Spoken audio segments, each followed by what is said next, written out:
Good morning, children. Yesterday we had started lesson 9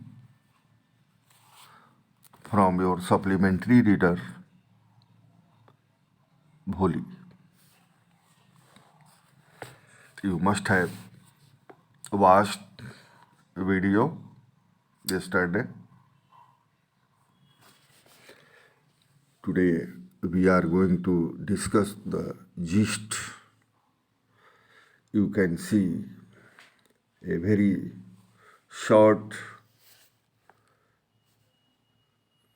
only 4 lines gist of this lesson. I think you understand this lesson. You know, from a very young age, Bholi was neglected at home. She had remained a backward child and had contracted a smallpox at the age of 2, which left her permanently disfigured by deep black pock marks. Pock marks, चेचक के दाग.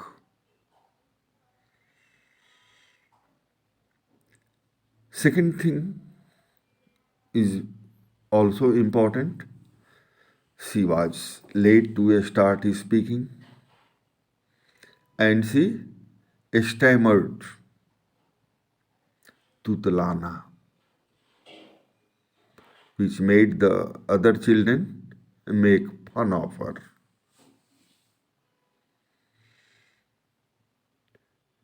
This resulted in her speaking very little until she went to school and learned to read and write with the help of a dedicated teacher.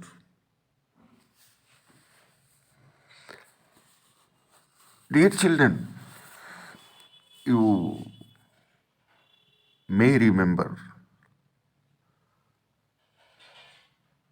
actually the name of Bholi was Sulekha. But since childhood, she had been called Bholi.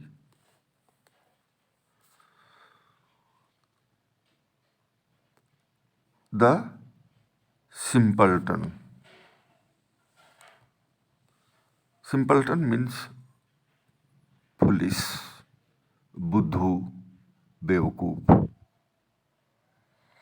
Bholi was the 4th daughter of Nambardar Ramlal.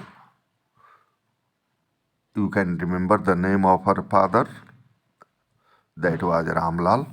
When Bholi was 10 months old, she had fallen from the cot bed. She had damaged some part of her brain. So due to that, she remained backward in mind. Bholi was very fair and pretty at birth. She was very beautiful and attractive. But she had the attack of a smallpox when she was 2 years old. Her body, except the eyes, was disfigured. She had deep pock marks over her body. She stammered also. Haklana, tutlana, you can understand, stammered also. Other children made fun of her. बच्चे उसका मजाक उड़ाते थे. As a result, she talked little. Ramlal had 7 children, 3 sons and 4 daughters. Bholi was the youngest. All the children except Bholi were healthy. Mangala and Champa could be married when time would come.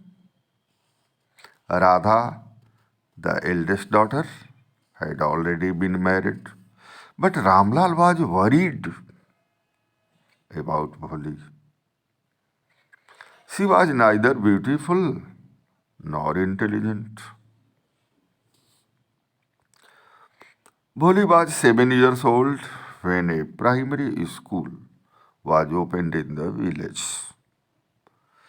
The Tahsildar came to perform the opening ceremony.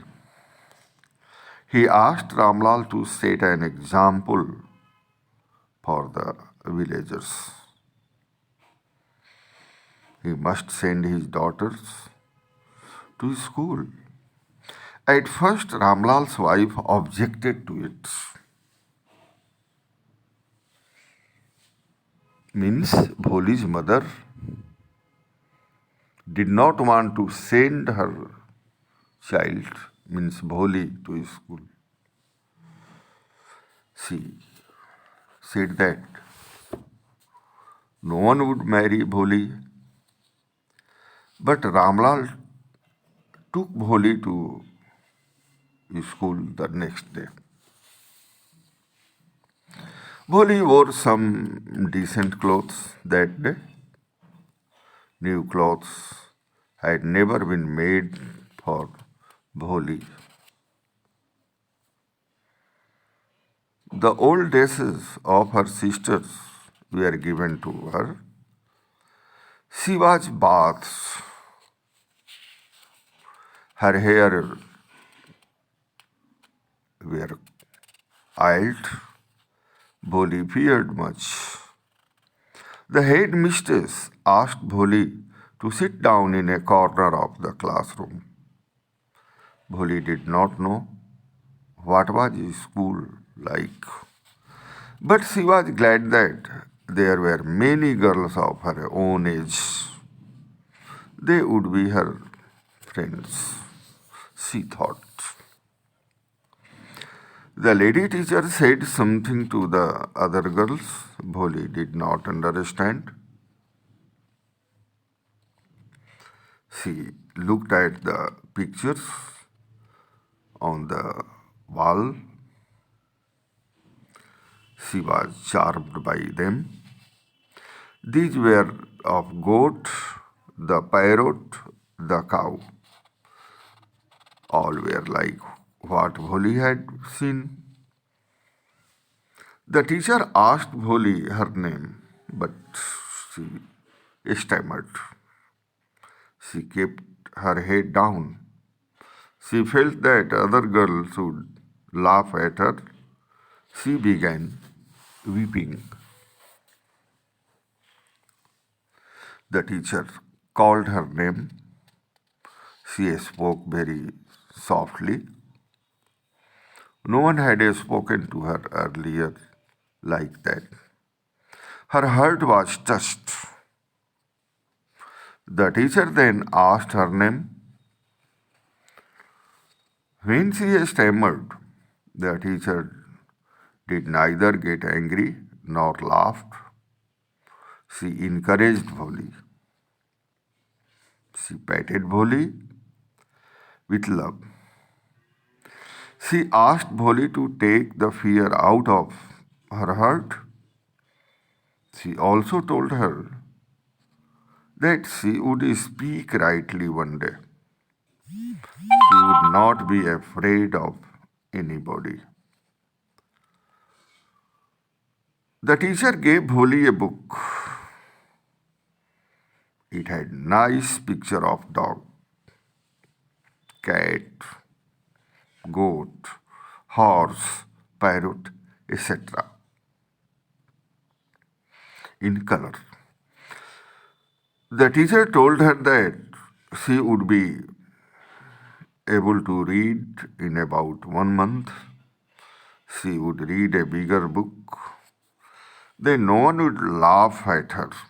Bholi felt happy. She felt as if the bells in the village temple were ringing. Her heart was beating with a new hope and a new life.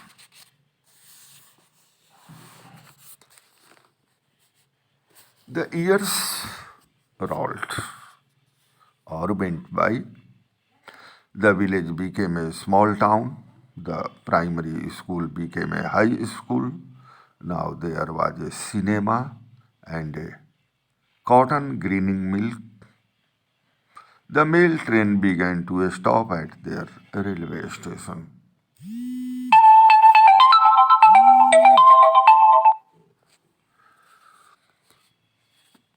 One night after dinner, Ramlal asked her wife about Bisambar's proposal to marry Bholi.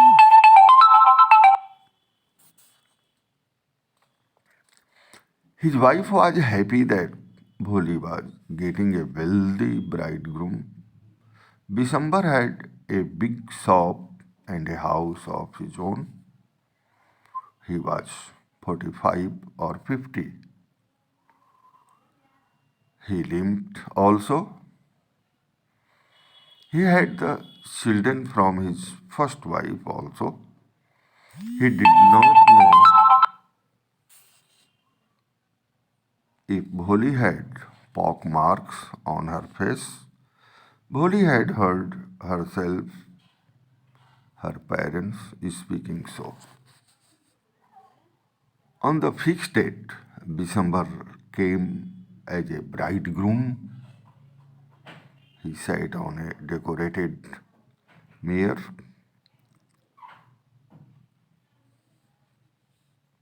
Mare, Ghodi.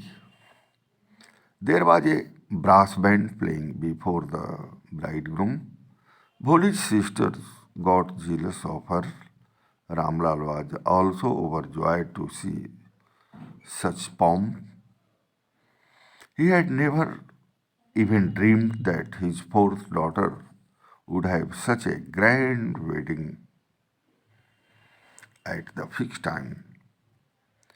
The priest asked to bring the brides.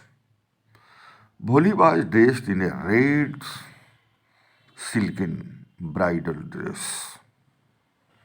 One of Bisambar's friends asked Bholi to garland the bridegroom. Women slipped back Bholi's well, ghungat. Bisambar looked at her quickly.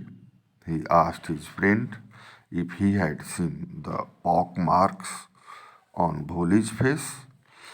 His friend told him that it did not matter.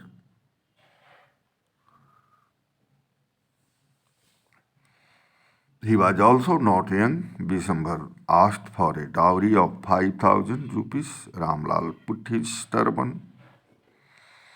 His honor at Bisambar's feet. Ramlal was to give 5,000 rupees to Bisambar as dowry. Once again, Bholi had veil over her face, but she looked straight at Bisambar. There was neither anger nor hate, but only contempt in her eyes. Bisambar raised the garland to place it round Bholi's neck, but she threw it into the fire. She told her father that she would not marry Bisambar.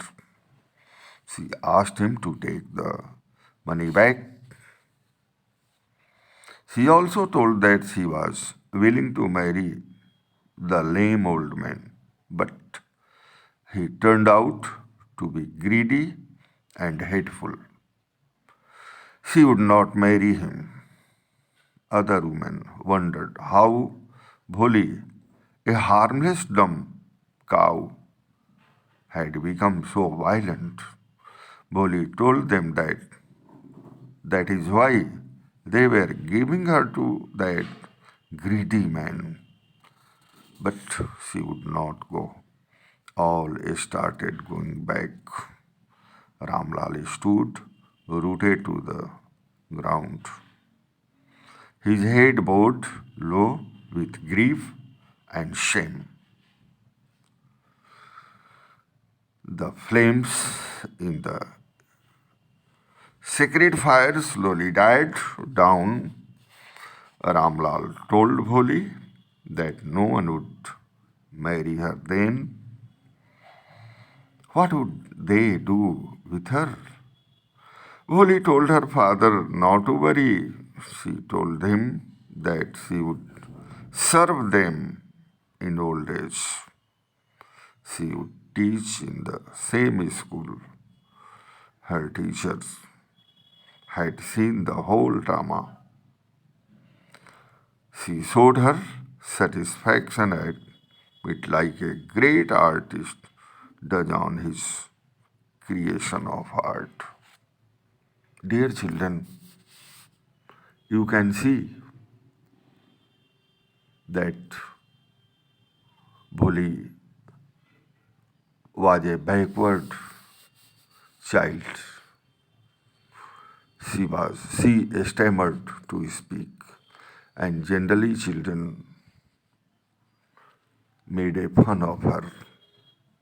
But here you can see the role of education in her life. She refused the greedy person like Visambar. Here you can see a new hope in Bholi that she thinks to serve her old parents. She decides to be a teacher in the school. Dear children, this is the role of education. Her face was disfigured, for which she was not responsible. She stammered, for which she was not responsible. But she thought to serve her old parents, for which she was responsible. She thought to be a teacher in the school. So, thanks to Bholi, I think you will listen this lesson again and again. And next day we shall discuss some question and answers of this question. Thank you, children.